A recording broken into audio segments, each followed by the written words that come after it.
میں تو کبھی کا وصیت کر چکا ہوں کہ میرے سارے معاملات سنت کے مطابق ہوں اور میرے لیے گیدرنگ کا انتظام نہ کیا جائے. بس جو ہیں، جو وقت ہو گیا، جو سنت کے مطابق سارے معاملات ہو جائیں تو بس مجھے اللہ کی رحمت کے سپرد کر دیں. یہ مرنے کا کیا انتظار کرنا تھا کہ صاحب مرنے کے بعد گیدرنگ ہوگی؟ جیتے جی گیدرنگ ہے، اللہ کی رحمت ہے، اس کا کرم کروڑا احسان ہے.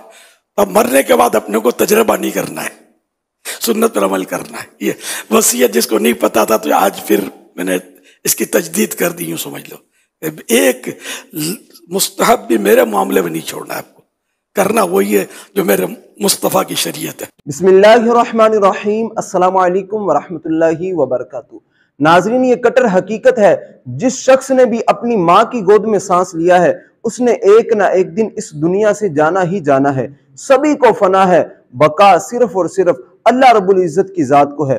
ناظرین، یہ بزرگان دین کا طریقہ رہا ہے کہ آپ اپنی زندگی میں کسی نہ کسی کام کے بارے میں، کسی نہ کسی چیز کے بارے میں وصیت فرماتے ہیں. امیر اہل سنت مولانا محمد الیاس عطار قادری دامت برکاتہم العالیہ نے بھی اپنے مریدین اور اپنے صاحبزادگان کو وصیت فرمائی، جو کہ آپ نے سماعت فرمائی ہے. اس وصیت کے اوپر بات کرنے کے لیے میں آپ کے پاس حاضر ہوا ہوں.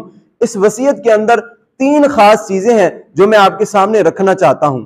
سب سے پہلی بات، مولانا محمد الیاس عطار قادری دامت برکاتہم العالیہ آپ نے فرمایا کرنا وہی ہے جو مصطفیٰ کریم صلی اللہ تعالی علیہ وسلم کی شریعت ہے. اور دوسرا آپ نے فرمایا کہ مستحب تک کو بھی نہیں چھوڑنا. اور تیسرا اس وصیت کے اندر آپ نے فرمایا کہ گیدرنگ کا انتظار نہیں کرنا. یعنی جس طرح ہمارے ہاں ہوتا ہے کہ کوئی بزرگ، کوئی پیر صاحب یا کوئی بڑے مفتی صاحب اگر دنیا سے وصال فرما جائیں تو ان کے مریدین، ان کے چاہنے والے لوگوں کا انتظار کرتے ہیں، اس لیے کہ سارے لوگ اس جنازے میں شرکت کرنے کا شرف حاصل کر سکیں کہ وہ اپنے شیخ، اپنے پیر، اپنے استاد کے جنازے میں شریک ہوئے. لیکن مولانا محمد الیاس عطار قادری دامت برکاتہم العالیہ نے، آپ نے جو وصیت کی ہے وہ سنت کے مطابق وصیت کی ہے کہ نہ تو کسی کا انتظار کرنا ہے، نہ گیدرنگ کا انتظار کرنا ہے، بلکہ کسی مستحب کو بھی نہیں چھوڑنا، اور کرنا وہی ہے جو مصطفیٰ کریم صلی اللہ تعالی علیہ وسلم کی شریعت ہے.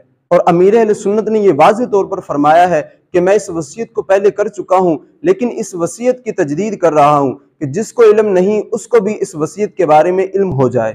تو اس حوالے سے مجھے بھی اس بات کا علم نہیں تھا، مجھے بھی اس وصیت کے بارے میں خبر نہیں تھی. تو جب میں نے اس وصیت کو سنا تو سوچا اس وصیت کو آپ تک بھی پہنچایا جائے تاکہ جس کو اس وصیت کے بارے میں علم نہیں ہے وہ بھی اس وصیت کو سن لے. ناظرین، انسان ایسا ہو تو وصیت کرنے کا بھی مزہ آتا ہے. نبی کریم صلی اللہ تعالی علیہ وسلم کی حدیث مبارکہ کا مفہوم ہے کہ جب انسان دنیا سے چلا جاتا ہے، رخصت ہو جاتا ہے، تو 3 اعمال کے علاوہ سارے کے سارے اعمال منقطع ہو جاتے ہیں، یعنی ختم ہو جاتے ہیں. پہلا علم دین، جس سے وہ خود بھی نفع حاصل کرتا تھا اور دوسرے بھی اس علم سے نفع حاصل کرتے تھے. اور دوسرا نیک اولاد چھوڑ کر جانا. اور تیسرا صدقہ جاریہ.